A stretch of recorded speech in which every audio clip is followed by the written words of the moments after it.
काँग्रेस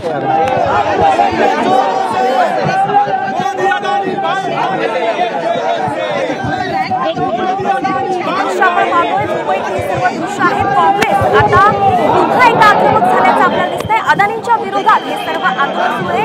हे फलक आपण पाहतोय, सरकारी ईडी की मदद से देश को लूट रहे अदानी असं त्याच्यावरती लिहिलेलं आहे।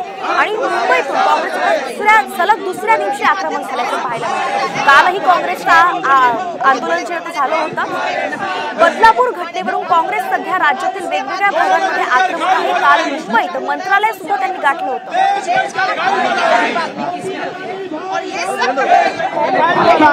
बाहर निकाला यह प्रकरण बाहर निकालने के बाद आप सबको पता है कि हमारे नेता आदरणीय राहुल गांधी जी ने कहा जो है वो ज्वाइंट पार्लियामेंट कमेटी होनी चाहिए, चाहे वो सेबी हो चाहे वो अडानी समूह हो। और इस समूह के माध्यम से जो पैसा आ रहा है वो मुंबई में लग रहा है। एक धारावी है और दूसरा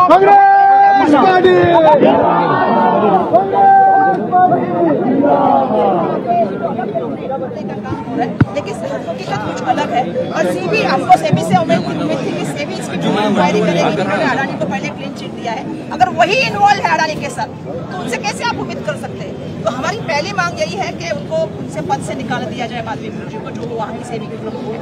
दूसरी मांग हमारी यही है कि जेपीसी की पूर्ण तरह जो है वो इंक्वायरी होनी चाहिए ज्वाइंट पार्लियामेंट्री कमेटी की। और तीसरी हमारी यही है कि कहना है आपण पाहतोय की मुंबईत वर्षा गायकवाडांच्या नेतृत्वामध्ये काँग्रेस आक्रमक झालाय। अदानींविरोधात काँग्रेस आक्रमक झाल्याचं पाहायला मिळतंय। सलग दुसरा दिवस आहे की काँग्रेस आक्रमक झालाय। अदानी विरोधात आपण पाहिलं तर काँग्रेस सुरुवातीपासूनच खूप आक्रमक आहे।